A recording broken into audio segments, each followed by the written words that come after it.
Demain, Paris bascule en C1 face au rookie Gérone, club catalan. En Ligue 1 cette saison, Paris a battu Le Havre, Montpellier, Lille et Brest. Est-ce le premier test de la saison pour le Paris Saint-Germain? Cette question, deux chroniqueurs vont s'opposer.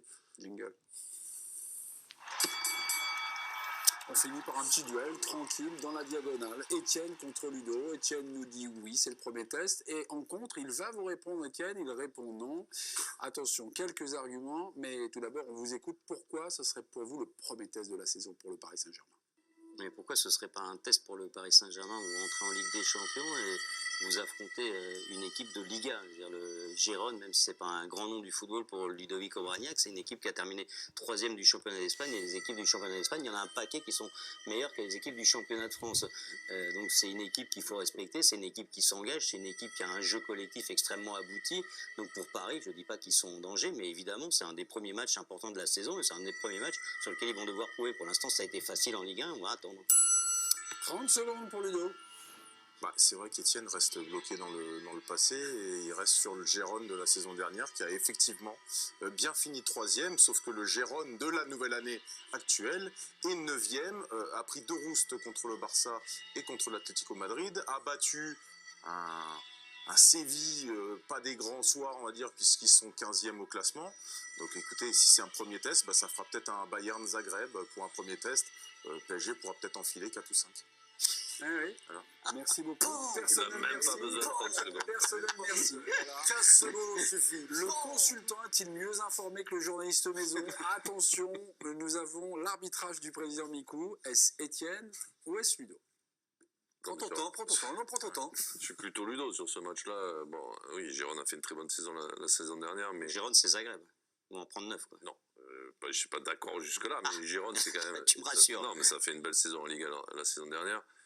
Ils viennent d'en prendre 4 chez eux contre le Barça, même si le Barça est très très bon dans ce début de saison. Mais bon, le PSG, je pense que ça ne sera pas celui-là, le vrai test, le vrai premier test. Donc, oui, peut-être plus tard, il y en aura d'autres, mais là, je pense que ça devrait être une confirmation, quoi. Ok. On file voir notre envoyé spécial. On file voir notre envoyé spécial qui nous a attendu toute cette nuit. C'est Giovanni Castaldi qui va nous livrer. On va dire il est grassement payé pour. Non, pas tant que ça.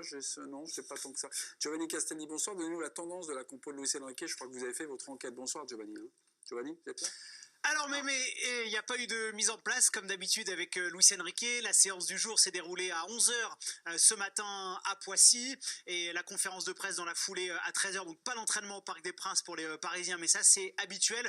Ce qu'on guettait, c'était la présence ou non de Vitinha et de Warren Zaïre-Emery à l'entraînement du matin. Ils étaient là, les 2 joueurs qui étaient incertains. Sur le point médical du Paris Saint-Germain, les joueurs sont marqués comme aptes. On n'a pas encore le groupe de manière officielle, mais ils devraient figurer, il n'y a pas de doute. Dans les cages, en l'absence de Donnarumma, c'est Safonov. Côté gauche de la défense, Nuno Mendes devrait débuter, tout comme Achraf Hakimi. Côté droit, en charnière centrale, Marquinhos, lui aussi devrait débuter, le capitaine brésilien du Paris Saint-Germain. À ses côtés, il y a une incertitude entre Beraldo et Pacho. Au milieu de terrain, devant la défense, Vitinha. Relayeur droit, ça devait être Fabian Ruiz et non Warren Zaïre-Emery. À ses côtés, João Neves. Et puis devant, les titulaires. C'est un peu rare sous Luis Enrique, mais c'est le cas depuis le début de la saison, avec Marco Asensio, Ousmane Dembélé et Bradley Barcola côté gauche. À noter, petite info sécurité côté Parc des Princes, le match demain est annoncé faible risque, donc on est un dispositif très très bas en termes de sécurité, 1 sur 4 à l'échelle de l'indice UEFA. Merci beaucoup, Giovanni. Comme d'habitude. Autre chose à dire, non, par rapport à cette rencontre, ou on va enchaîner avec le quiz? Duel rapide, duel remporté par Ludovic. C'est pas un test, voilà, c'est à peu près le sentiment des téléspectateurs. C'est bien battu, quand même. 60-40, c'est pas... Non, après, c'était pas un test. Les petits, non, écoutez là, voilà. J'ai joué à Gérone. Les jokers, c'est Joanne. Ce soir, c'était...